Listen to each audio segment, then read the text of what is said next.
Taking a big breath there, Dan. Get it all in. Hello, everybody. Welcome. Say everybody. 0 people watching currently, so I'll just talk to myself. Back for another pre-match live stream ahead of the Shrewsbury Town Sunderland game.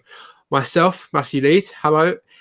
Joined with Dan Humphrey. Dan, how are you? Good. Hoping for another 3 points tonight, but yeah, I'm all right. Same old, really, isn't it? Another. When was the last time we got the 3 points? About 7 years ago, maybe. Yeah, no, sounds good. We're also being joined by the person who has been in the live chat for the last few episodes, literally getting every single one of the questions right, and he's come on here to try and beat me. Jordan Newcombe, how are you? I'm doing fine, mate. How are you doing? I'm fine. I've recorded a Sunderland 11 video a day, so I'm quite tired. It is quite tiring. But yeah, I'm playing out in the snow as well. Get some snowballs pelted in my face. So yeah, no, it's all good. Have you had snow? I've had snow. Yeah, have you? I had a bit. It's not been very heavy there. I think it's still. Oh, I thought it was still snowing outside of mine. No, it's been snowing like mad out at my house all day. Let me see how it is now. Yeah, it's not too bad now. I was a bit mad earlier. Right, so on the chat we've got Jack Dodds, Red and White Podcast, evening lads. Leardale, hi lads, how's you all? I'm good. We're fine. And yes, we're all waiting for Jordan to get exposed on the quiz at last. Now it's funny with like the live chat and the people that take part in the quiz, because I mean we had sort of Thane, who was getting all the questions right on the quiz, came on here and got 3 out of 20. So we're going to start exposing some people who were using Google before. I've also got Chris Scott as well. I'll be honest, I haven't cracked under pressure. Like, I'm majorly crack.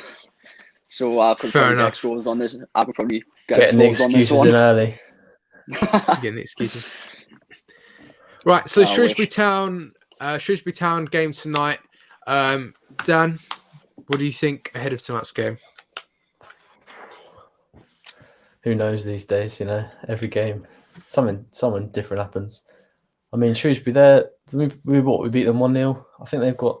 Well, I remember they got a solid defence. I think they play 5 at the back, or they used to. Got a few big lads at the back. I remember them quite being like quite sort of hard to break down. So we might struggle with that, but I feel like, as some of their fans have been saying, I think if we score first, they find it more difficult.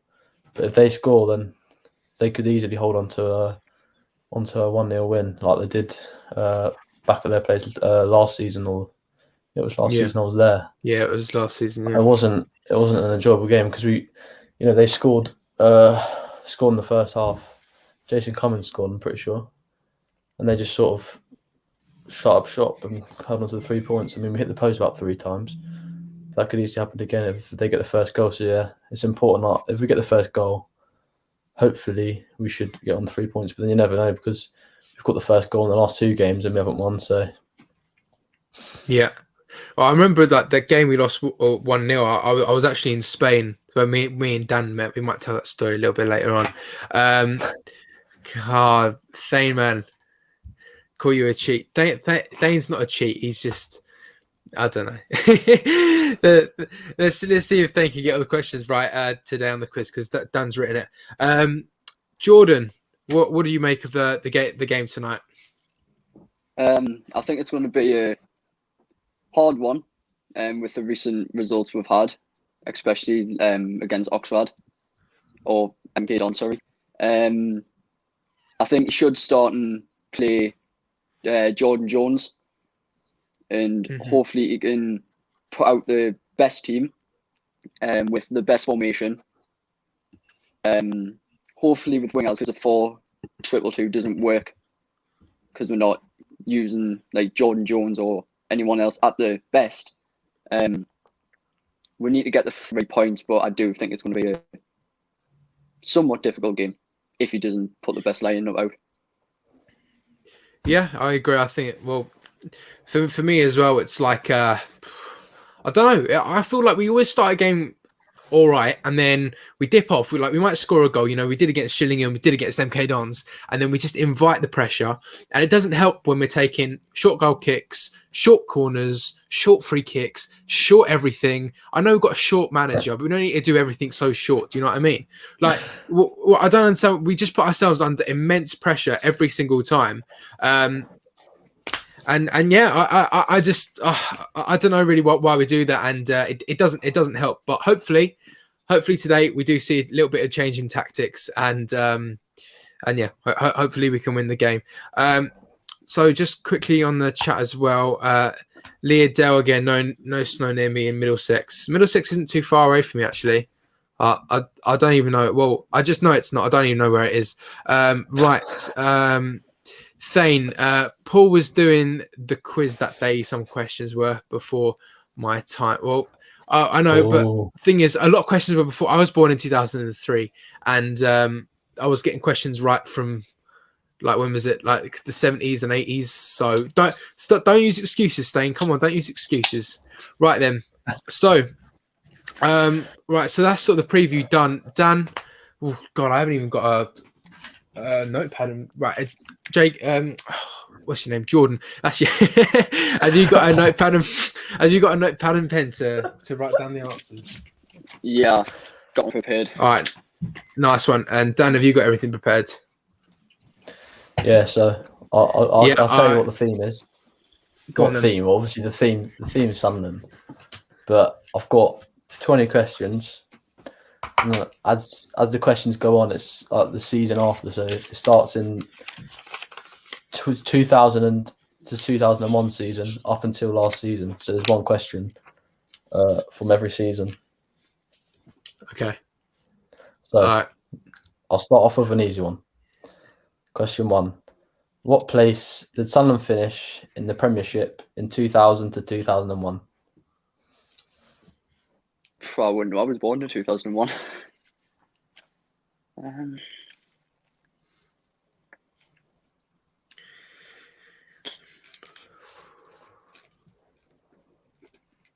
As you can probably work out, it does get easier as it goes on because obviously it's more recent. Yeah. All right, ready to show? Yeah. Go on. No, neither right. The answer is closest? 7th. Oh, all right. Who's yeah, closest? give Not you, Matthew. Give Jordan half a point then. If whoever gets closest. All right. Wait, let me just get my notepad. I can write it down. Wait, hang on. Where was it? Where was it? Seventh. Yeah, Dan, 2000 to 2001. We finished 7th, did we? Jesus. Yeah. Bloody hell. Well, Second Chris season in a row. Scott got it right on the chat. Leah Dell got it right on the chat. And Leah Dell's also telling me that it's near Heathrow. Dan, you're near Heathrow, is it? Do you know Middlesex is? Yeah, I know where Middlesex is. Not too far from it. Oh, okay. It's like, well, it's pretty big, but... Jordan, do you know where Middlesex is? No idea. All right, go on then, Dan. Question number 2, please. Right. Who was Sunderland's most expensive signing in the 2001 to 2002 season? Christ almighty. Oh, I can give you... If you need a clue, I'll give you a clue. Wait, no, I think I know who it is. I might need that clue to be fair. It was 4.5 million.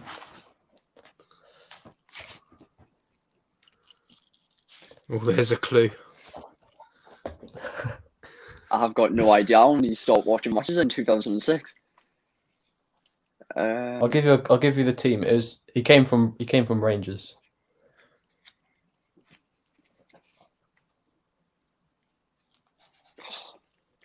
I think I don't see. I only remember a signing around that time where they were going, "Oh, I can't believe he was a record signing." You know, that's all I remember. Only one person in my head.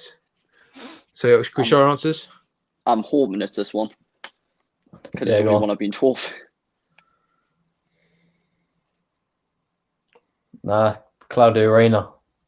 Oh my god! Bloody hell, man.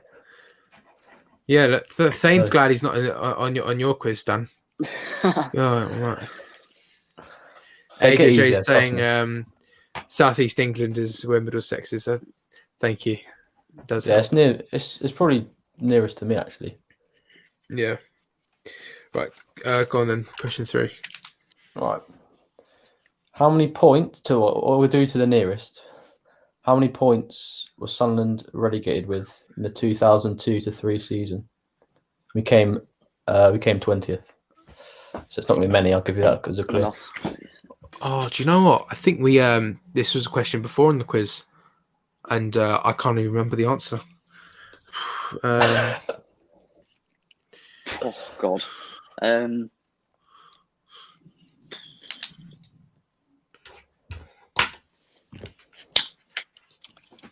Ready? Yeah. Go on. Oh. The answer is 19. Oh. All right. We can both have half a point, right? What do we get? Yeah, go on. Half. All right. Thank you. Half. See that Jordan, great minds think alike. Jack will All be right, this is an absolutely easy one. You got buzzing saying this. to get this one. All right. Which current Sunderland player made his Sunderland debut in the 2003-4 season? Doesn't have to be in the league, just any competition. Just the debut ones are. He plays current, yeah. Yeah. Should be an easy point. Show. Whee. Yeah. Nice. Of What's course, that then? it's Grant. So 1 point each. So Jordan's on 2 and you're on 1.5, Matthew. Oh, it's Question 5. Danny Collins signed for Sunderland in the 2004-5 season, but from which team?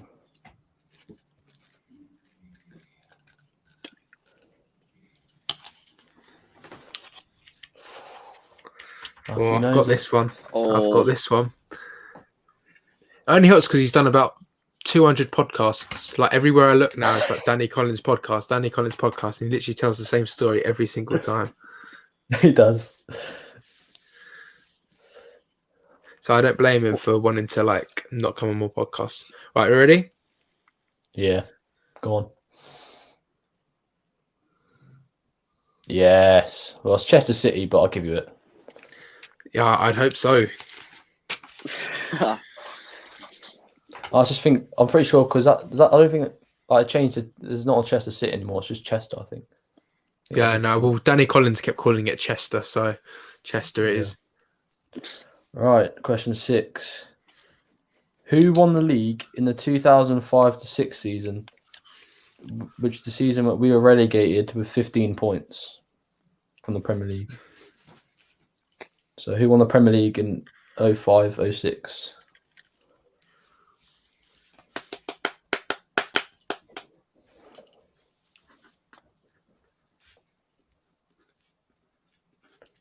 I don't know what his hair's doing today. I'm not too sure about this one. Go on, show. I'm thinking out with 2, but I don't know if this one's right. Yeah, Jordan's got it. Arsenal's Oh my God, man. Sorry, Chelsea's the correct answer. God's sake. See, these aren't even questions about Sunderland, man. This is why I can't get them right. All right. Oh, this is a great question. Question 7. Who top scored for Sunderland in the league with 13 goals in the 2006-7 season to help us win promotion?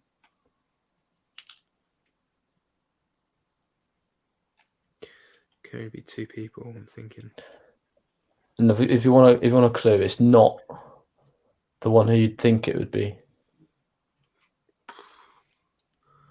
Well, that might not be true, but like one of them's more probably well known than the other one, I'd say. But it's not the one who's well known, more well known.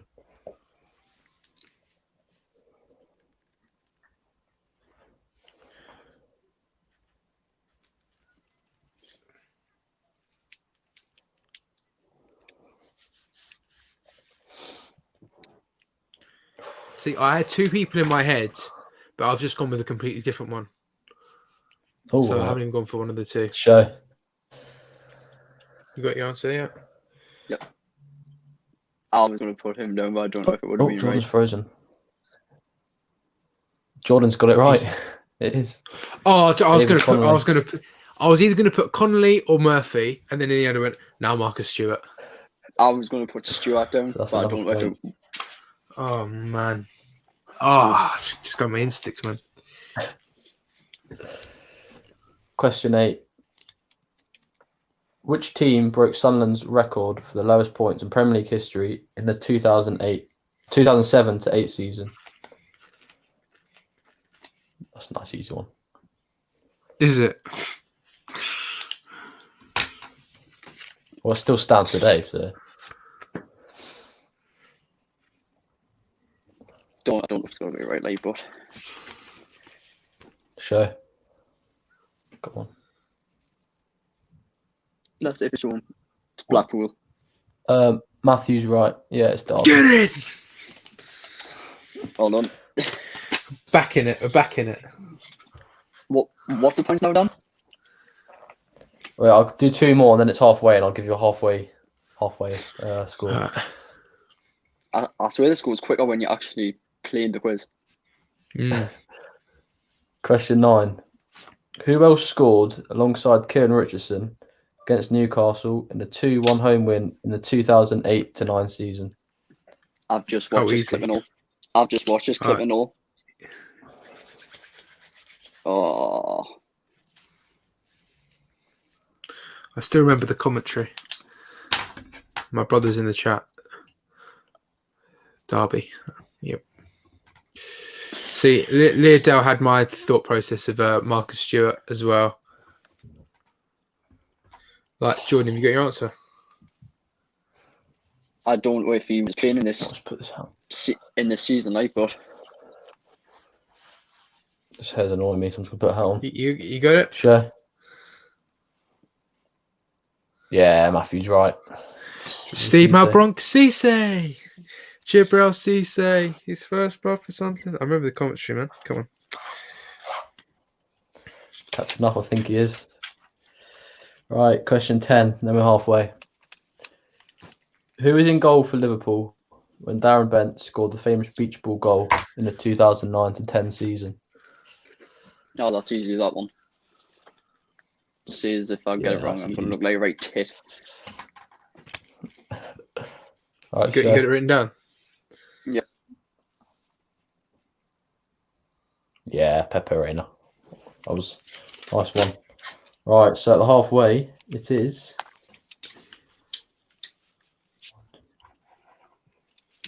Matthew's got 5.5.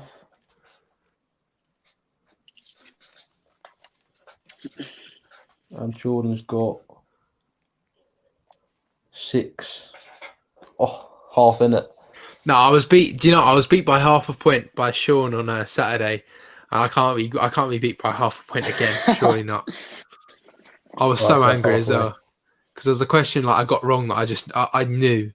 Oh, damn. Right, come on then. Right. Question 11. This is a hard one. What team did we sign Asamoah Gyan from for 6 million in the 2010-11 season? I'll give you a clue. It's a French team. God, I'm starving.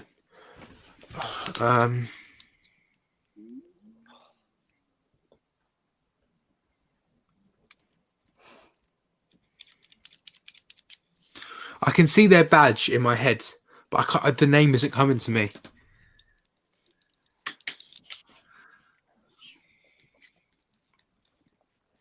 I think this is it. I've got an answer down. No idea if it's. Let's have a look. Oh, come on! Oh, Please wait. tell me that's right. Matthew's right. Yeah, you're both right. That's it. Yeah, Hang on. it's just my stupid right. It's all right, It's horrendous. Took a second to come up on the screen, so I think one of you froze. No, I could imagine the badge in my head, and then I was just trying to think, what's that team called? And And then, Fair yeah. play. That's a good Rangers. one to get. Okay, this is I probably another personally easy thought it question. was the ones that took Madge off from with. That's what I thought at first. What, Bordeaux? Yeah. Yeah. All right, question 12. Who assisted Ji Dong-won when he scored against Man City to win 1-0 in the 2011-12 season? I mean, if you don't get this one, I'm embarrassed. I've spelled it wrong, but yeah. Let's see. Yeah, of course, Stefan Sessegnon. Sessegnon, the G for the goalkeeper, and he's done it. Absolutely incredible. Martin Tyler. God, I swear that goal was offside. Yeah, he was Like, well wasn't offside. Oh yeah, it was It was- offside. it was yeah. offside, wasn't Yeah, it was offside. Oh, that was incredible though. I don't think the Man City players even noticed, to be fair. No, they didn't. They didn't. Well, I think it was Jolie and Lescon just went like that, but it just they all just gave up. Oh, just give him it.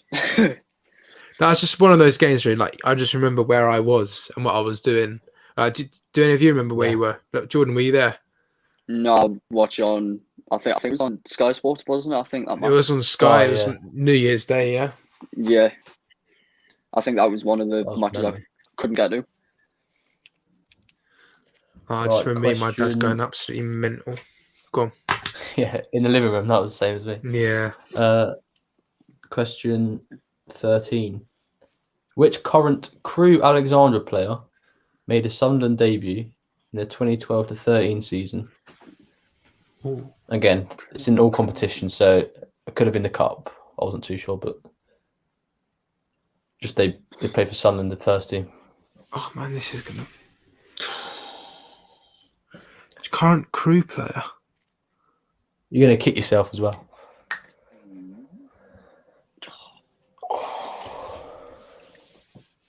You got. I'll give you a Hang on a clue. minute. Hang on a minute. Alright. I got it. Don't need a clue.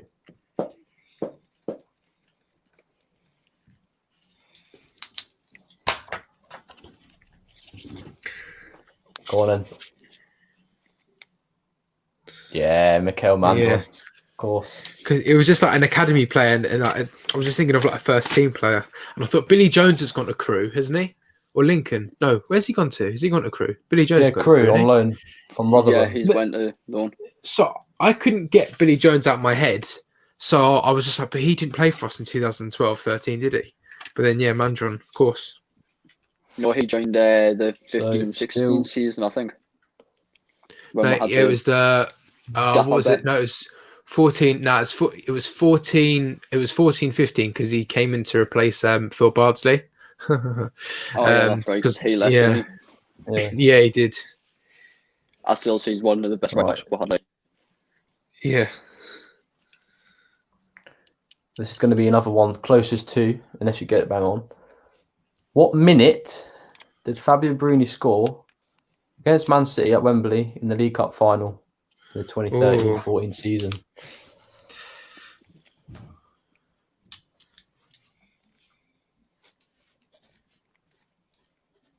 I like this question. Yeah. Go on and let's see. Matthew's closest. It was the 10th minute. Get it in. Do I get the full point or So half what, a point? Oh, I don't know. I was going to say, might as well give him the point for that. He's just too off. Yeah, I'm just too off, man. Come on. What are we thinking? If Jordan's going to say a point, you can have a point. I mean, I'll be nice. Just give him the point. Yeah. Just give me the point. I don't know. Don't know about that, but I've given it to you. Don't worry. Thank you. So now, Matthew's in the lead by half, I believe. Get in. Shouldn't have done that. 15, yeah. Will Buckley signed for 2.5 million. God. From which club in the 2014-15 season? Will Buckley, Jesus.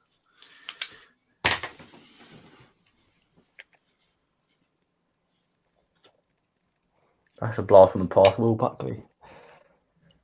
I think it's Ooh. Oh, hang on a minute. No. Sorry, let me change my answer.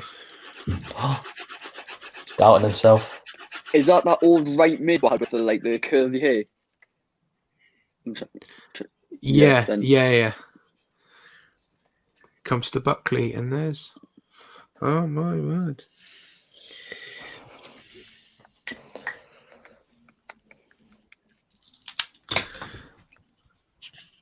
Go on then. Yeah. I originally put Man City, but Yeah, then I it's changed to Brighton. Get it. Both right. I'll put Cardiff at first. That's quite a move, isn't it? Going from Brighton to Sunderland. Mm. Geographically, that is. Especially because they weren't in the Prem as well. They were in Champ, I think. Thane remembers Buckley's debut against Man United. It was class. No, I only remember Buckley in the what was it? What's it called? The derby where he assisted Johnson in the last minute. Yes. I remember that. All right, 16. Question 16. Along with the Mags, which two other clubs were relegated from the Premier League in the 2015-16 season? If you get both, you get a point. If you get one, you get half. Okay. So, That's one. hang on a minute. Got it. Who are the other two teams? Yeah.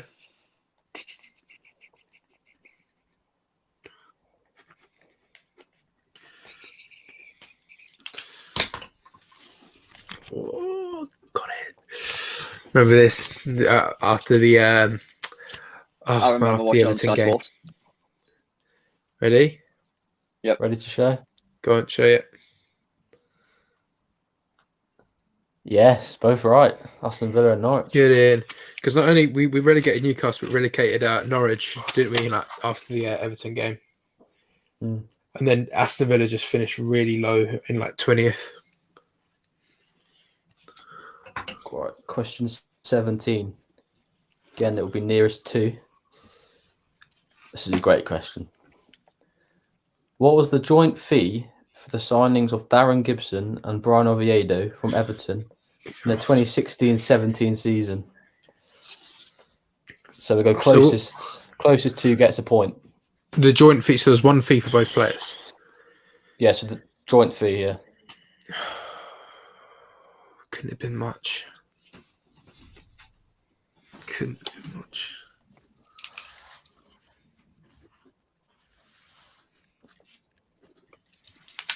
Let's have a look. Oh, Whoa.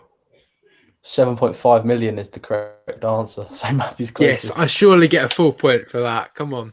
Yeah, you do get. Because I the said 0.5. Oh, get in. Ah, All right. Question 18. Who is our top scorer with 12 goals in the 2017-18 championship season? League. This is league, by the way.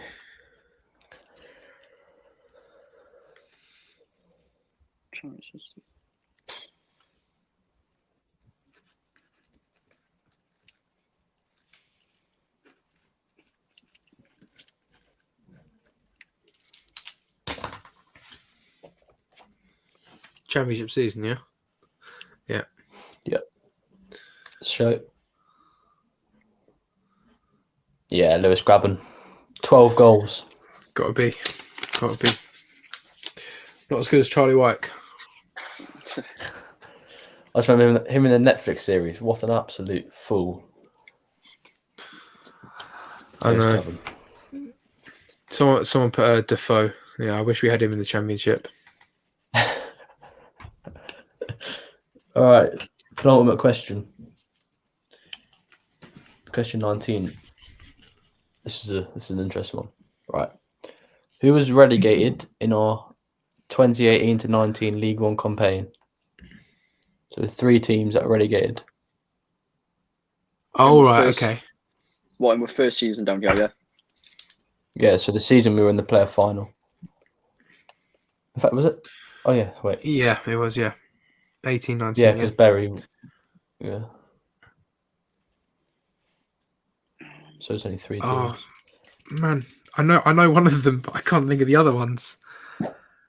Ah, If you get, God. if you get 2, you get half. But if you get 1, you don't get anything. I'm just thinking of like the away days, and I'm just thinking the stadiums I went to, and which ones I didn't go to in the next season. Oh man, this is so difficult. I can't think of that last one. It's at the top of my head, but I don't know it. I'm just thinking about what teams did we like smash that season. Oh man, I genuinely can't think about one. I've got one, but I can't think of the others.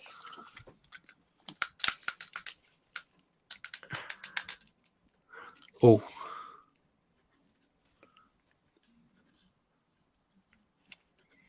Oh yes. Right, that threw me off. I've got it now.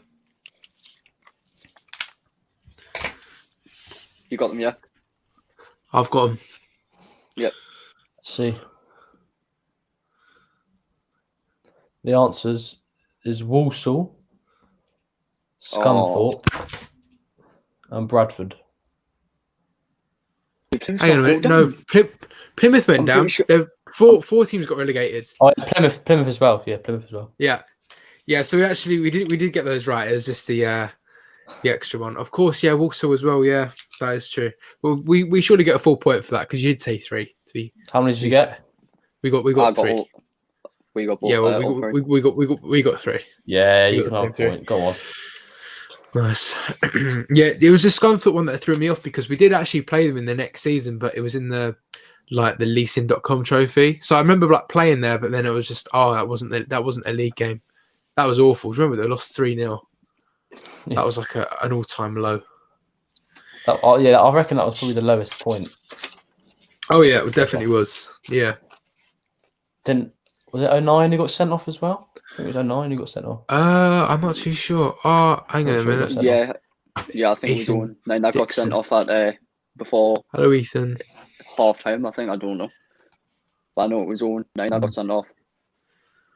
Yeah. Chris Scott says Dan's lookalike Dobbo got relegated. He did with Walsall. Captain, wasn't he?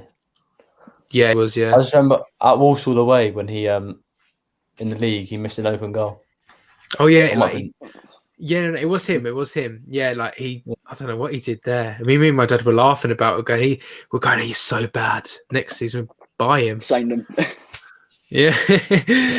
It was Walsall. It was Walsall 2 weeks in a row, in the league, and then the cup. I went to both, and it was like I just been to Walsall. It felt weird because I'd been there so much, and the day that the 2-2 one, the first one in the league, that was a great away day when we came back, even though it was only a draw, but everyone was on the pitch. I mean, I just remember there's random old blokes. 09 when I think it was 09 when he rugby tackled that bloke. Honestly, that was a funny day.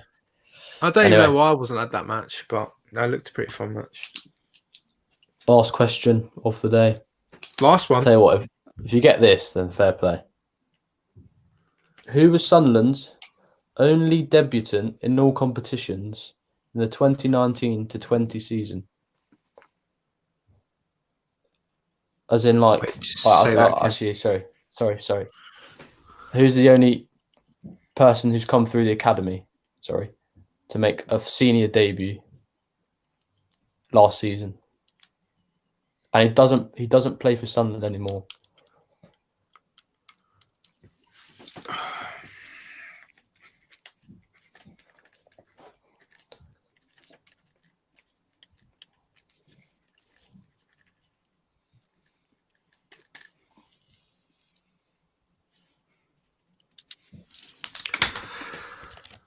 I feel like I've got this one right, but I'm not too sure. Let's see. No, neither of you got it right. Man, who is it then? The answer is Cole Kiernan. Who? He now plays for Middlesbrough. Oh right, yeah. I think he No clue came who on he in was. one of the EFL Trophy games. But yeah, it was because all the other like youngsters had made their debut in that cup the year before. Yeah. Well, yeah. So what's the scores then at the end? Counting up, might need a drum roll. I'm pretty sure I gave you the win by giving you that point. Oh.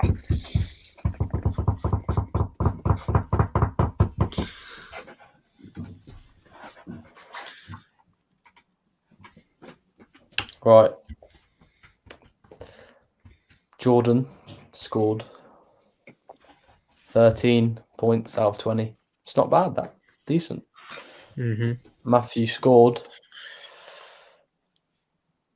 14.5 points. Yes,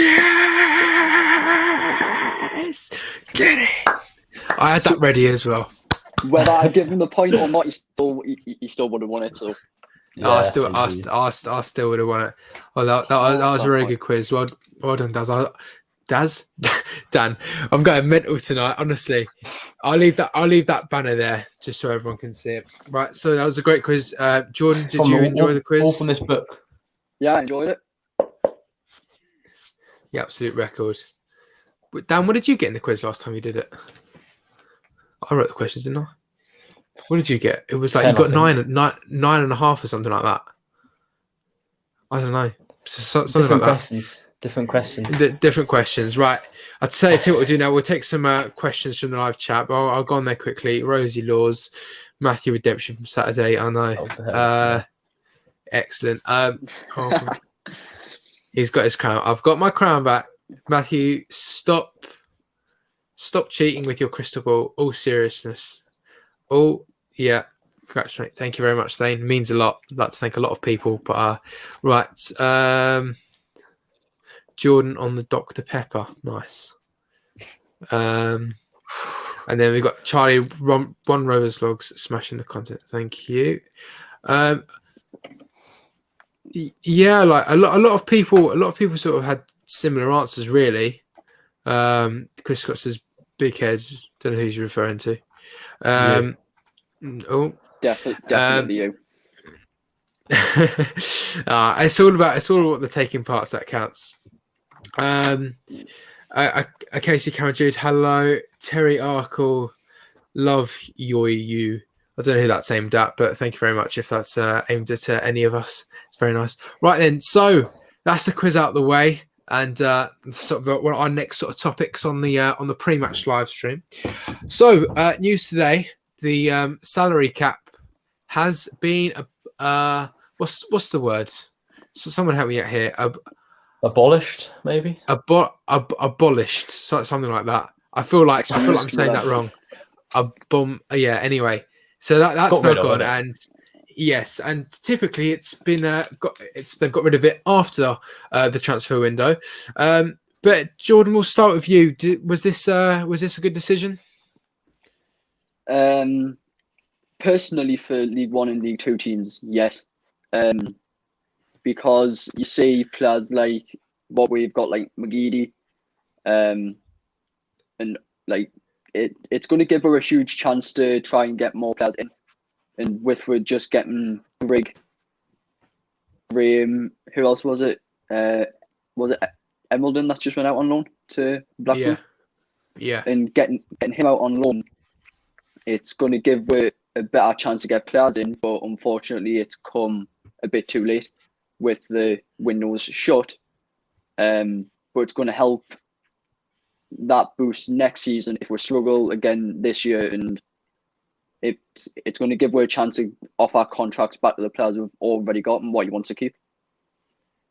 Yeah, Dan, what do you think? Yeah, well, it's the right decision.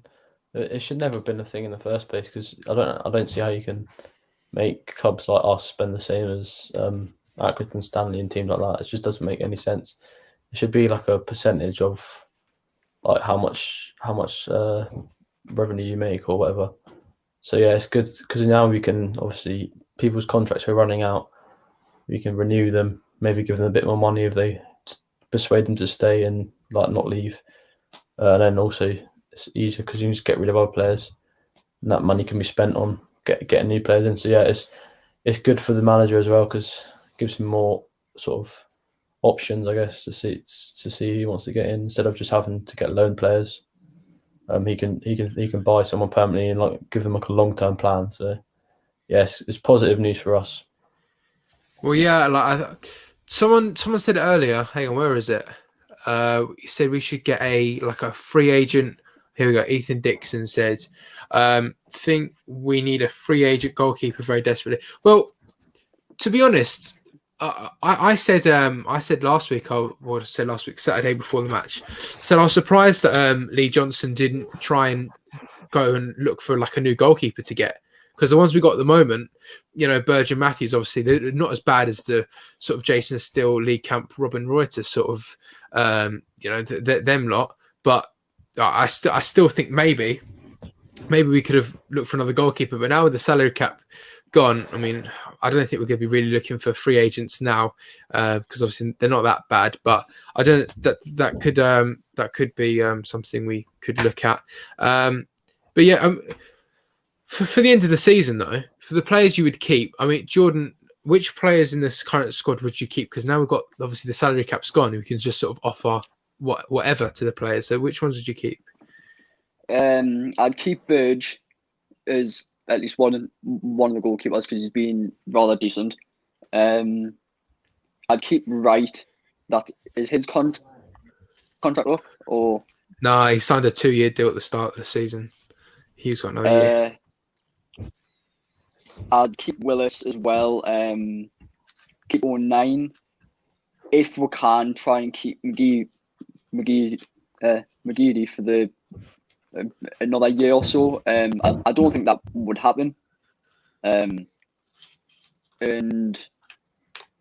I think with the players that we've just brought in, I think you should try and go for Jordan Jones to keep, because he's only played a match and a half, and it's and to me, I'm very impressed so far. Yeah, see, I don't know about McGeady though. I think I don't know what you think, but he's sort of at the. I think this is his last season for Sunderland, because this is the last year in his contract, and if I think maybe for his career as well. Like I'd probably go as far to say that I think you can sort of see now he's getting to the end of his career. He's still got a little bit to offer.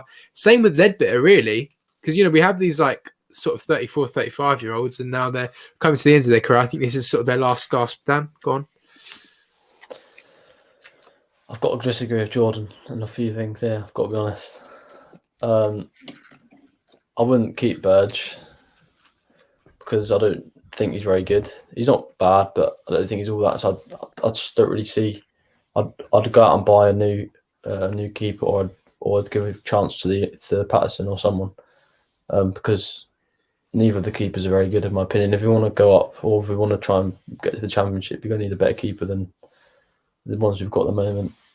And then also the older players, I feel like I agree with Matthew. I think McGeady, his race is run at the end of the season. He's still playing well, don't get me wrong, but I just don't like what you're going to offer him another year. But it's not really realistic, I don't think. And Ledbetter's getting on now as well, so I'd like to see Ledbetter maybe become a coach, something like that. But I feel like we've got to get rid of some of the sort of the not old, but like people who are still here from like the first season League One, the likes of Maguire. I think it's their time to go in the summer, because obviously they're getting old, and also I just think we need some fresh players. We need sort of like a fresh outlook, and I think Johnson will bring that if he gets the opportunity to bring in some younger, not necessarily younger players, but obviously younger, but not really young. I don't mean like teenagers.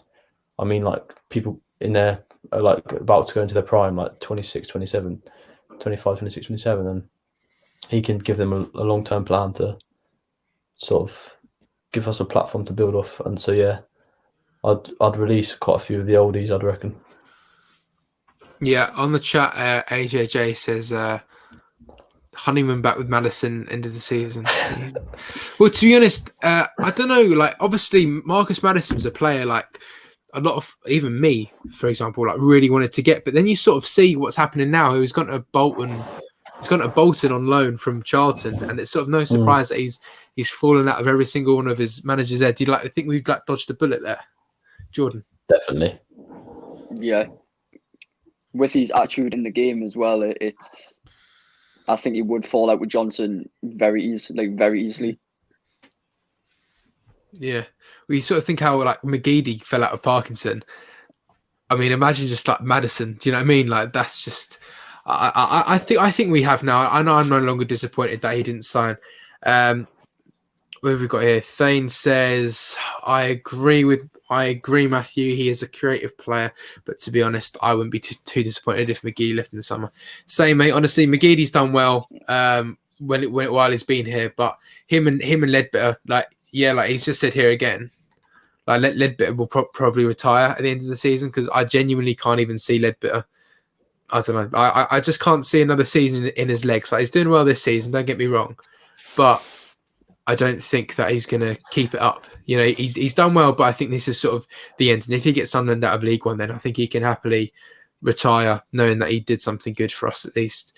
AJJ says he's only kidding with Honeyman. Brilliant. Yeah. So what have we got here? Colin Major. Hello, Colin.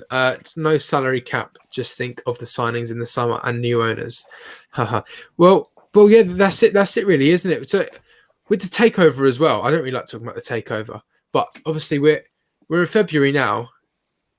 What do you think sort of going on with it, Dan? It's a hard one, really, because let's be honest, like we don't really have a clue. Like anything could be going on. But I'm just sick of hearing of all this rubbish. Do you know what I mean? I don't want to talk about the takeover really because it's out of our control. We can't do anything about it. We've just got to wait and see. Hopefully it does go through. Because of course you want new owners, or like you want to make the Stuart Donald's sort of state go down. But I think it still will go through. It's probably taking a lot of time. There's a few rumours going about, but again, like you don't know who to believe until the club comes out with a statement, then I'll believe that. But yeah, I mean, I don't know. I'm just not really too interested in it at the moment. Yeah, Jordan. Like Dan said, I do think it'll go through. I know a lot of the rumours were saying that Donald and Sestori wasn't going to commit to the club to fund through the next 2 or 3 seasons, and if it keeps on going like that, then I do think something will happen. But I do think it'll go through. But I wouldn't comment on anything that's going on at the minute because we don't know what's happening behind closed doors. Yeah, exactly. We just don't really know. Really, Ben Dawson says takeovers are a long procedure. Look at Newcastle. Well, we got a similar situation where I don't know, with Stuart Donald, he's a person that obviously he said he gets emotionally attached with clubs, and it's hard for him to sort of let it go. And I do see that because he still wants to be involved in some ways. But anyway, we'll stop talking about Donald. Rosie Laws puts out a good question of what do you think of Dion Sanderson? Brilliant. Wow. Go on, Dan. I mean, he looks a class above to me every time I've watched him play. I guess he must be quite annoyed because he's not really had a string of games. But you look at our team, and there's not really necessarily a place where he can fit in. To me, he seems a centre half to me. I don't quite see him as a right back really, because I'm not sure he's too attacking. He's quite a defensive player, but whenever he's come on at centre half, like when he came on for Bailey Wright the other day against Ipswich, I mean he won everything. You know, he looked so calm as well. He's so composed. That's the thing with these young players. You've got that bit of confidence, you know, and I think that's what you need to succeed as well. So I'm disappointed that he's not playing, but then I'm also looking at the team. I'm thinking, to be fair, our other 2 centre backs, Wright and Willis, they're probably 2 of the best in the league as well. So it's always good to have competition, but you should definitely get a bit of play time as well at the moment, especially with all the games. Maybe you could play right back instead of Power. Power could have be dropped maybe for a game or so. because again, he's not like he's done a decent job at right back. Don't get me wrong, he's done better centre mid, better at right back than centre mid. But again, he's not really a right back. So maybe just get because the same we're playing Saturday, Tuesday every week pretty much. Just maybe rotate Sanderson and Power, or even just rotate Sanderson with one of the centre halves, because obviously Willis is a bit injury prone. But yeah, I'd get him in. For me, he looks a class act. Fair enough. Jordan, what do you think of Dion Sanderson?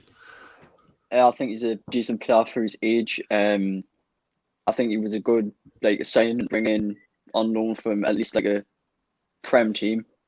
I would rather see him play over McFadden, because he's not doing the best.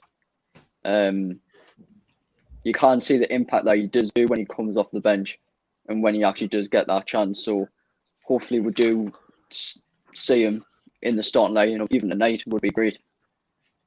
But if not, then hopefully he starts in the semi-final in the cup. But I think we do need to see him a lot more. He's cup can't tied. play in the cup. That's the thing. Yeah, Dion Sanderson's cup tied, Jordan. So is he still cup tied? Yeah, because we had that thing against who was it? Who did we play? Oldham. Oldham, yeah. And then he travelled, and then the club were like, "Oh, he's going to play today," and they're like, "Oh, last minute he's cup tied." That's quite poor from the club. That was so village. Would you? But listen, right? Would you start Sanderson over Vokins today after Vokins' performance against MK Dons? I mean, it was his first game for the club, but he did play poor when we did see. I'd say give him a few more runs out, see how he goes. But if he still plays poorly, then 100%. Yeah, done. Sorry, what was it?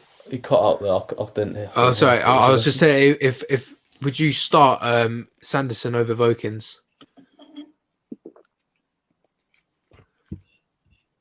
Are you freezing again? It went again. Wait, are you right now? Yeah. Are you back? Can you keep talking? I'll do something. I'll keep talking. Right, okay. Well, I'll tell you what I think. Should Sanderson start over Jake Vokins today? If I'm honest, no. He shouldn't start. But if it gets to a point where Jake Vokins is still, he's still just not... Basically, right, against MK Dons, I thought he was putting us under tons of pressure. No idea what Dan's doing. But he put us under immense pressure. Right, and I think at that point he probably should have been subbed off for for Sanderson. So I think if he has another one of those games like he did against MK Dons, and gets to about half time where the manager's just like, this Vokins fella's just putting us under stupid amounts of pressure, then I think we should take him off. But in terms of starting the game, I mean, look, people have had bad debuts before. Kirchhoff's had a bad debut, but look at the player he turns out to be for half a season. You could just look at so many people, but obviously, one performance doesn't make you a bad player. But we'll just hope that Vokins, if he does start tonight, he does play well. Dan, are you back with us now? Yeah. Dan, are you back? No, he's still gone. He's still gone. I don't know. He's gone. All right. Well, there was another question here as well. What do you think of Aidan O'Brien? What do you think? I honestly couldn't tell you about O'Brien, to be fair. I know he's definitely a good person to give assists, because we've seen it multiple times in games when he's giving it to White and he's clearly finishing it. Do I think he's a goal scorer? Probably not. But I think playing him up top in the 4-2-2 is kind of all right, but I think on the other hand, the 4-2-2 we do need to scrap. Yeah, but in view wise of O'Brien, I don't think he's the best player that we've got. Yeah, I agree. I agree as well. I'll come back to O'Brien in a minute. We'll come back, but we'll go back to Dan. Dan, do you think it's all good? He's back. He's back. Do you think what's his name? Jake Vokins should start over Dion Sanderson today? Or do you think Sanderson should start over Vokins? Oh, that's a question. That is, I'll tell you. After Vokes' performance against MK Dons. I think if I put, it's not necessarily what I want, but I think he will play Vokins again, because I feel like you've got to give someone a run of games in their position until you can make a definitely like judgment of them.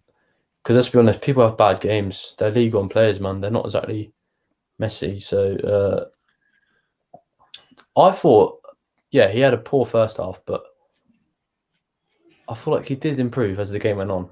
And like as I said in the live stream like the weekend, like it's only his second or third senior game ever, so it's going to take him time to get used to it. But then you can also argue Sanderson. He's also young, but he's looked accomplished in the short amount of games that he's played. So I think it's a tough decision to make, because I'd love to see Sanderson play as well, because I rate him. But you know what, I might even say play both of them and drop Power, give Power a rest, play Sanderson right back maybe, and then to see how that goes. And you can always, if Vokins has another shocker, you can take him off, put Power on, and put Sanderson to left back. That could be another option. Yeah, no, I agree. I agree with that. I think that certainly is an option, depending on what Lee Johnson makes of that. Because Lee Johnson isn't the type of person to pretend everything's all good, is he? Like he's very realistic, and I think he's not afraid to change things. You know, like he's not afraid to make a sub at halftime, which is good. Well, we're just talking about Aidan O'Brien there. Dan, we heard what Jordan had to say. Dan, what do you think of how Aidan O'Brien's playing so far? It's a tough one. I think he's played well, but I feel like I still want a bit more from him. Do you know what I mean? I feel like he's not the sort of player whose stats show like what he's capable of, because I feel like he does a lot of work almost in the assist of the assist, if you know what I mean. Just like at the weekend, he does the work in the build up, sort of start move, but he doesn't necessarily get the goals or assists. So, and also you can tell he's a hard working player, and White's definitely been benefiting from him playing. But coming from the Championship, then the sort of the least that I would. Oh, hello. Get the call from Gordon Armstrong. Keep talking, Dan. Keep talking. It's sort of the least I'd expect from a Championship proven player, if I'm honest. So he's been. I'd say he's done well, but I want to see a bit more from him. And I reckon when Ross Stewart gets fit, he might try and rotate him and O'Brien alongside White, just to see what it's like. Because apparently Ross Stewart's got a bit of pace. Obviously, he's a big lad, and maybe he might be able to play with White well as well. So I feel like they might be similar sort of roles. Because again, he's not. Apparently, Ross Stewart isn't necessarily a out-and-out goal scorer, but he does sort of use his pace and his height to his strength. So yeah, Aidan O'Brien, he's done all right. He's done pretty well, to be fair. I feel like he's probably underrated, as I said, because he doesn't get the goals. But I just want to see that tiny bit more 10% from him. Yeah, I wasn't a player that sort of impressed me at the start of the season, because he wasn't really a goal scorer, you know. And it was who we sort of thought to sign. You know, sign Aidan O'Brien. You know, he hasn't had the best goal scoring record at Millwall, but he could come to Sunderland and really prove himself. But it kind of really hasn't turned out that way, has it? It's been more. He's done more work for like White to get him on the ball and, you know, get him with the assist. Do you know what I mean? Yeah. Is that sort of player? Another question on here I saw as well was, would you give Dan Neil minutes in today's game? Go on. Why? I'd give him minutes every game, all the games. I just think he's. Go on. Sorry, carry on. Go on, John. You go. You go. Now you go. Yeah. Yeah, I do think he brings a lot to the team. You see it in the last game we played when he was coming on for McFadden. You're seeing it in pre-season with the ball to Greg. I think he offers more to the midfield than what we need. I think it gives with that extra midfielder. Remy Matthews is playing. Let Jordan controversial. finish, Dan. Yeah, I'll type it up, Dan.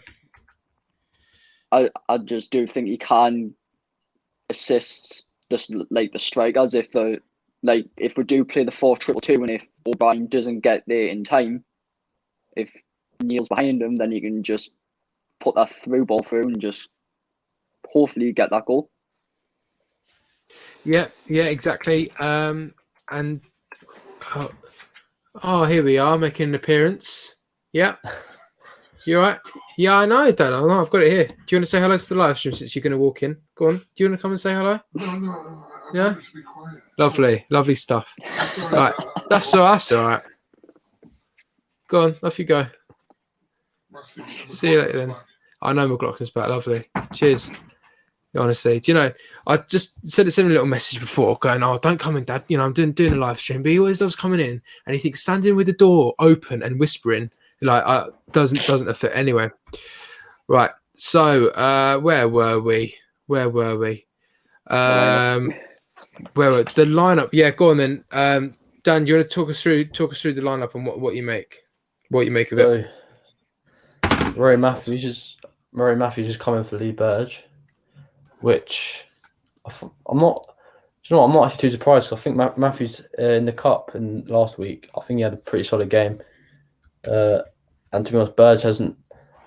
I'm not a big fan of Burge. I'm not a big fan of either of them. I'm honest. Burge is I think quite poor as well. So to be honest, I think it doesn't really matter who's in goal. I mean, I don't think either of them are great. And Conor McLaughlin's come back in out of nowhere.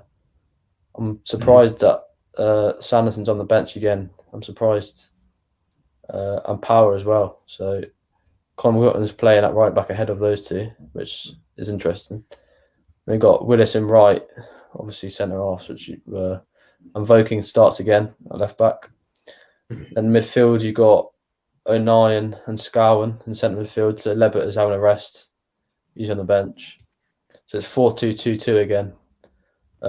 Interesting. Jordan Jones gets a start, thankfully, alongside McGeady on the two like wide cams, and then as always, Wyke and O'Brien up front together. So I think 1, 2, 3 changes, maybe 4 changes. Yeah. Because I think Matthews, McLaughlin, Scowen, and Jones have come in. Jones. For Burge, Power, Sanderson, and Lebbett. No, not Sanderson. Who's the other one? Diamond. Is it not Diamond or Gooch? Yeah, Gooch. Yeah, that's the one. And the bench. Do you want me to read out the bench? Yeah, go for it. Burge, Power, Maguire, still on the bench, interestingly. Gooch, Sanderson, Diamond, Lebbett. Yeah. Right then. So, Jordan, what do you make of the starting 11? Well, first off, the straight swap for Virgin, Matthews, and McLaughlin and Power. I do think Power needs a rest because he's obviously been playing right back for God knows how long now. So I think McLaughlin coming in from his injury, it is fresh legs, but just depends on if he's trained well. The goalkeeper swap, I'm not too sure about. It's good to see Jordan Jones in, but like I said earlier, it's still the 4-2-2. He's not going to get the full advantage of Jordan Jones being at camp. Well, you know, I'll just tell you my opinion on this starting 11. I think this is absolutely brilliant. I really like the look of this to see Scowen and O'Nien in the midfield. So we've got two sort of energetic players. Then we've got McGeady and Jones, who are arguably probably the best wingers at the club. And then obviously we've got Vokins playing left back, which obviously I said earlier I wasn't against. Bailey Wright and Jordan Willis. I think that's possibly one of the strongest defensive partnerships in the league. Conor McLaughlin, who, you know, didn't have a great season last season, but like he's been pretty solid this season. Like, wouldn't you think? Like with how he's played. Yeah, he's improved a lot from the second season. Yeah, exactly. So, yeah, the only bit of a shock and I'm a little bit worried about is Remy Matthews, how he's come back into the team. just sort of thinking, what did like Burge do wrong against MK Dons, or unless he's got a little injury? Do you know what I mean, Dan? Why would you sort of think that he's been dropped? You could have, I guess, the first goal he could have put, instead of putting it back in a danger zone, he could have maybe parried it away. But I don't necessarily think it's based on the performance. It might just be because Matthews played well in the last week. He just maybe wants to give him a go, see what he does in the league. Because I guess I don't think either of them are standout. Like, one's not necessarily a lot better than the other. Like, it's not like McLaughlin and Burge. Do you know what I mean? Like, McLaughlin was clearly better. But these two are pretty similar. And I feel like they're quite different goalies as well. For me, Burge is quite a small goalie. He's quite good at like sort of shot stopping, whereas Matthews, I feel like he's a bit more commanding, and he's just a bigger presence. Like, I don't really see Burge shouting at his defense or stuff like that. But yeah, Matthews, mate, give him a chance. I think I heard good things about Matthews from Bolton, because I know a player who used to play for Bolton, and he said he was quality there. So maybe he's just been unlucky. Don't get me wrong, Matthews has made some howlers, but then they both have, to be fair. So we'll just see how it goes. After the game, you can ask the question again, and the answer might be different. Yeah, Jordan, what do you make of Lee Burge being dropped and Remy Matthews starting? Like Dan said, he hasn't had. I think it's good for him to come in and obviously try and get more games in. I know from a lot of Bolton players, they have said that you can make them little mistakes now and then. From the last time he has played, I was impressed because it was a clean sheet. And I do think coming into this game, he's brought him in for somewhat of a weaker team towards Wood, but still a difficult game to play. But I think for fitness wise and for who we're up against, I think it was a correct decision. Yeah, of course. I mean, Dan, going back to what you're saying, they're both sort of different keepers. I think Lee Burge is probably a better shot stopper, and Remy Matthews is better at like sort of collecting the ball from corners and like free kicks. Would you agree with that? That is what I said, to be fair. But yeah, exactly. Oh, sorry. Yeah, well, yeah, like exactly that. Like, you know, I feel like if you're to, you know, hit the ball at Remy Matthews, although he did make a few good saves. Who was it against? In the MK Dons. Papa John's Trophy, yeah, MK Dons, yeah. In that game, he did play quite well. So I think, I don't know, it's difficult really with these two keepers, because you never know which one, you know, which one's going to do what. I feel like both of them have a mistake in them, but if they play well, then I'm sure we'll be absolutely fine. Obviously, Charlie White starts again, which you would expect him to start. What we were just discussing earlier. Obviously, Sanderson is on the bench. Make five substitutions. I'm not too sure. One thing I did want to ask actually to Jordan is what you think of Jack Diamond. Well, first, a great young player. You know, he has provided a few goals in the 4-0 win against Lincoln. He does have the pace up there, but as I've seen most people say, he's not a starting player. He's more of a half-time sub or in the other end sub, and that's something I will agree with. Like, if we're drawing maybe, or if we're even like one goal up, he can provide that assist to try and get another one. So I do think he's a really good player and definitely a good young player to come up from the academy. Yeah, of course. I think he's quite sort of raw and a little bit what erratic do you think, Matthew? in his play. Well, I was just saying. I think it's a difficult one. Obviously, I think he's got a lot of potential in him.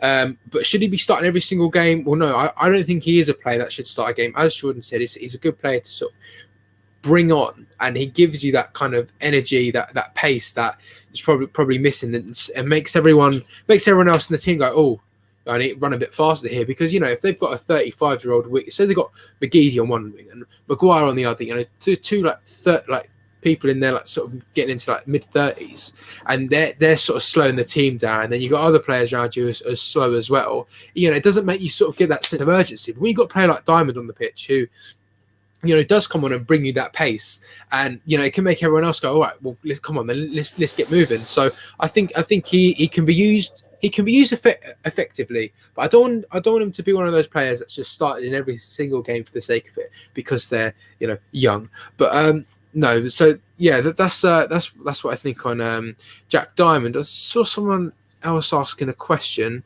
Someone just says Scowen needs to be dropped. Richard Stubbs. Yeah. So interesting name. Well, the thing is that Scowen was also. Can I just say again? There's no Carl Winchester again, as well. So in the midfield. But I mean, who would you have rather had today, Scowen or Ledbetter starting? Dan? Scowen for me. Ledbetter's he can't play every week. Scowen, he'll run all day for you. He wins the ball back. He never stops running. Whereas Ledbetter is good at what he does, sort of the whole midfielder. He can dictate the play, but let's be honest, he's got no pace. And when we're playing this many games, you've got to save him for sort of the weekends or sort of the bigger games, I guess. And to me, I think Scowen's an underrated player. He's not the best player in the team. But he's not the worst. But he does get the ball back and then normally gives it away, but then he does win it back again. So yeah, he's a decent little player, Scowen. Yeah, fair enough. I think so Ethan Dixon disagreed with what Richard Stubbs said. Sorry, with saying that. He was breaking up the play, which I have to agree with. Jordan, do you think that's a fair decision by Lee Johnson today to start Scowen over Ledbetter? Yeah, with Scowen, I feel like he does bring more than Ledbetter, and when you see Ledbetter play, obviously he hasn't got the pace there, where Scowen has at least a little bit more. And when Ledbetter does play, it feels like it's slowing down play, so it's like we're not getting up quick enough, or if it's not that, more defensively. So I'd say it's a good decision, and like a few people have said, we did miss him on the weekend, and I do think that was kind of a big blow, even if people don't rate him. Yeah, I think it really just if you sort out your background, Dan, it just sort of depends on how Lee Johnson wants to play. I think tonight it will be that sort of fast-moving game. I don't know if you've seen a picture of the pitch on the club's Twitter, but it looks like a good pitch, to be fair. Like it is a good pitch. It's not like our pitch or sort of MK Dons pitch. It is a good pitch, and obviously we want to move the ball fast. We want to go there and play our game, not play their game. I think a lot of times where we've been playing in the last few games, I felt that for a large part of the game we get controlled by the other team. So I think today's going to be the day where 09 is going to be in the midfield. He's one of the most energetic players I've ever seen. Scowen as well, and energetic as well. Jordan Jones, energetic. You could say that about a lot of players in the team. So I think that's the sort of tactic that we're going for. In this game, although Rosie Law says, I really think that the formation is changing. Well, what formation did we play against MK Dons last Saturday? Was it the 4-2-2 again? Yeah, same formation. So do you think we need to change it up then for this game? Oh, what do you think? Sorry. What do you think? Go on, Dan, you tell us. I thought Jordan was going to say something, but he just stopped. No. Go on. We thought you were going to say something. Do you want to go, or do you want me to talk? Yeah, I'll chat. It depends whether you want O'Brien to play, really. Because if you go to 4-3-3, and 09 will drop out. No, not 09. O'Brien, sorry. O'Brien will drop out, and then they put another centre mid in there. Maybe Ledbetter if he's at or Gooch, maybe in centre mid or power. But I feel like he might still be using the formation just purely because White is working for that two up front with White and O'Brien. But when Jordan Jones was playing, I feel like 4-2 might not be a bad shout. But when he's not playing, I can see why 4-3 because we do get overrun in the midfield at times. And when you don't have three midfield, a lot of teams normally do, and they have a big lad in there, sort of like tries to like dictate the play, and we never really like get control of the midfield. I feel like the midfield is probably one of our weak points. If they were to stick their best player in midfield or like a big lad, I feel like it could cause problems. So yeah, 4-3-3 is a good formation. I feel like that's worked previously, like the Lincoln game when that worked brilliantly, sort of the counter-attacking football. But then again, Lee Johnson, he must know what he's doing with this formation, so we'll just see how it goes again. Yeah, and Jordan, your opinions? I would still say I'd stick with the 4-3-3, whereas Dan said he may just be using that to see how obviously like O'Brien and White goes, because it has went like positively in the last few games when White has scored.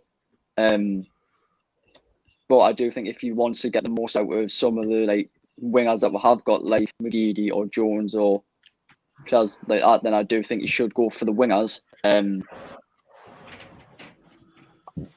wouldn't say the 4-2-2 is a bad formation, but I do think he should, with bringing Jordan Jones in, I do think he should switch to 4-3-3, even if it's not in like a league game, like just to give it a try with him on the wing. But if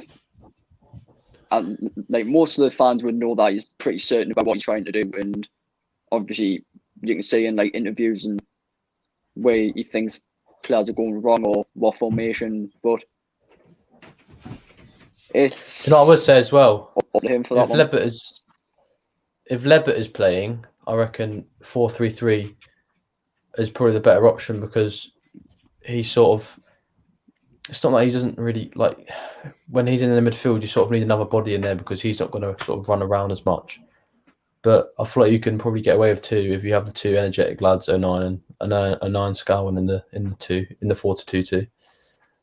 Yeah, Leadbitter seems to be that defensive mid, so he could drop back in the 4-3-3. Obviously, with the team that's going along the bottom, which is the team we are playing tonight, it looks a lot like it would be a 4-4-2. However, on the chat, AJJ has said that he thinks it's going to be a 3-5-2 with McLaughlin in the back three. So, if that is the case, Jordan, what do you make of that? If that is the case, we're playing a 3-5-2 with McLaughlin in a back three. I mean, I know we've seen McLaughlin playing the back three a few times due to like injuries, but in my opinion, I wouldn't go with that formation.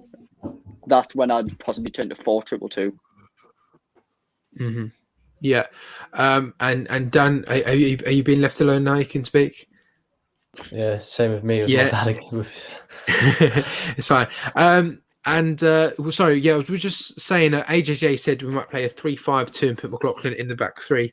If that was to be the case, what do you think of that?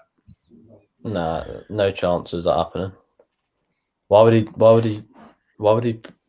play a new formation? Yeah, just randomly today. I just don't like who's going to play. Who would play right wing back as well? Maybe 09, but there's no way he's going to. He said he's going to play a 9 centre mid because of his shoulder. So 3-5-2. That's not going to happen. Do you think McLaughlin plays better in the? Sorry, go on. You go on, Jordan. Go on, Jordan. I've found the formation on on BBC Sport, and we're playing the 4-2-2 with McLaughlin. Seems to be at left back and Vaughton is at right back. What? That's what. Vokins will be left back and McLaughlin will be right back. I don't know if they mixed it up on Saturday, but it's.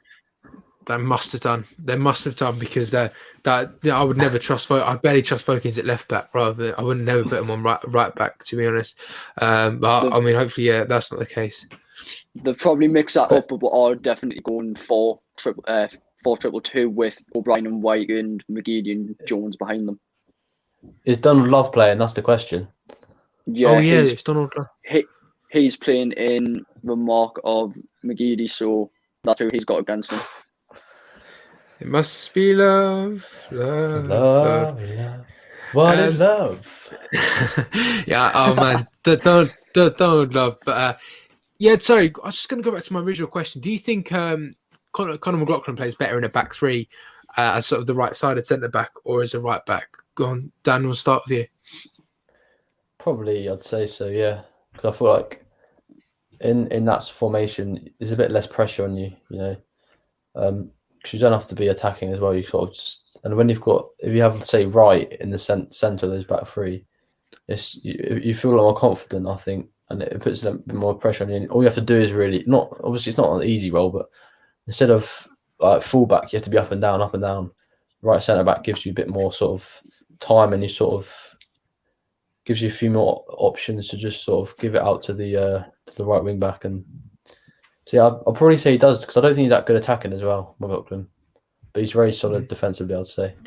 Because a bit like the other right backs you have, really, like Sanderson, I sort of see him as similar. Like I don't think he's very attacking either. So yeah, McLaughlin, back right centre half, back three, he's done decent there. But then again, at right back, they're putting a solid shift, I've no doubt, because he's one of those players that will just give you a solid 7 out of 10 pretty much every game. He's never going to get you a 10 out of 10, but it won't be awful. Yeah, you can sort of count on him to just sort of stand there and hold the defence up and be solid. Yeah, exactly. Jordan, what's your opinions on Conor McLaughlin, right side of centre back? Is he better there? Personally, I'd say no, but I'd prefer him at right back. But I do agree with what Dan says. With obviously, you don't have much pressure at like right back and stuff, but obviously with the fullbacks, you will want, well, depends on what you're playing, they might want the fullbacks to run up. And I don't think he's got the pace for that, but I do think he puts in a solid shift at right back for me. Yeah, he does it. I mean, he's not one of those players to really get up and down the pitch. Just want to add as well, Paul's just said 3 points. 3 points today, lads. Come on, the lads. Gosh, we're up by Easter thing. That's the one. Yeah, Chris Scott says he doesn't like right backs that can't attack.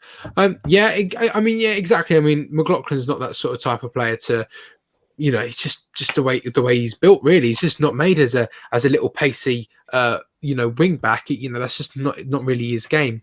But sort of, I was going to ask next. I was going to go back to the live chat for something. Where was it?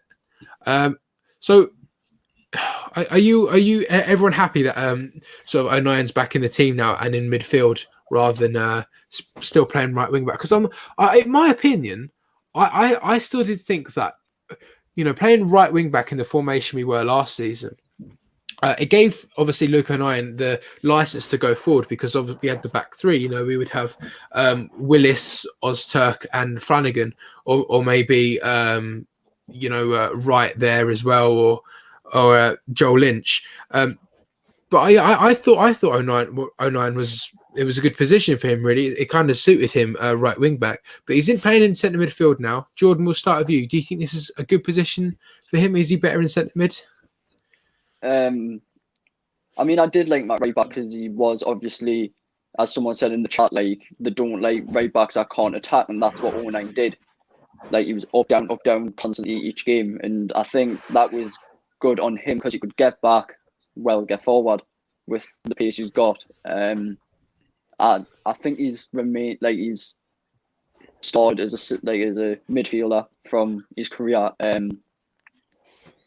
But I do think we do see most out of him, and I do think we do see the better side, like the even better side of him in the midfield, because we do need that extra man midfield. Yeah, that sounds good.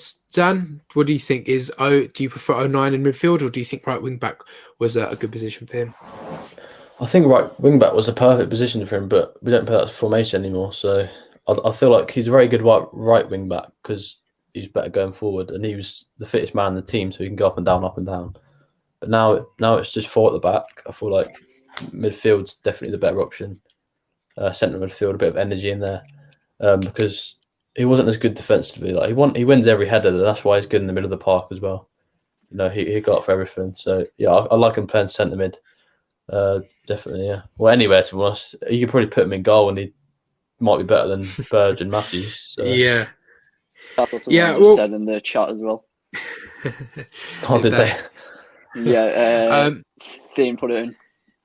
All right, okay. Yeah, well, he probably would be, look on Iron as that sort of utility man. Right, so we're coming to the end, really. We'll finish it off at half past. No, Dan, it's a shame, isn't it? Well, before and Paul's going to work, so have fun at work, Paul. He's on another night shift. So Night shift. Good luck, mate.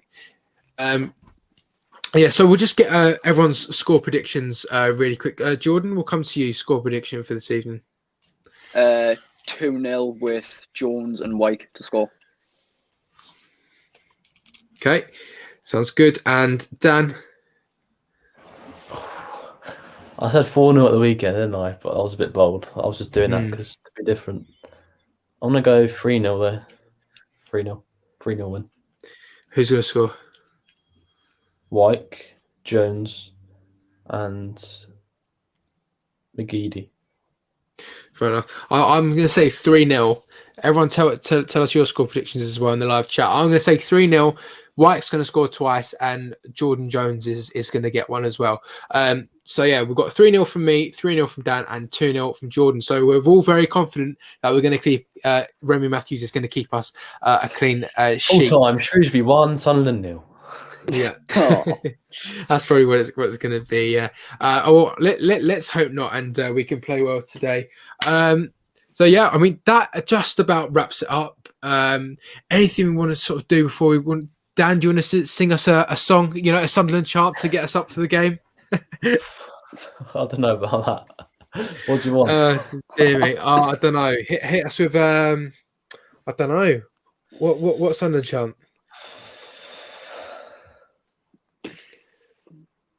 I mean, I don't have any swear words in. What have just been talking about Luke 09, so you could do Luke 09. Here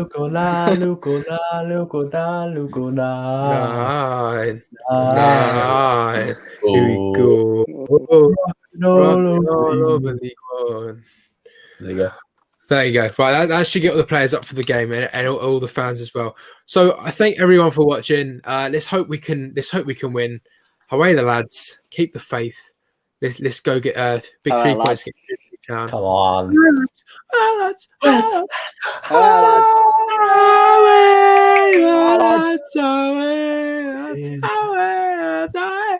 Away.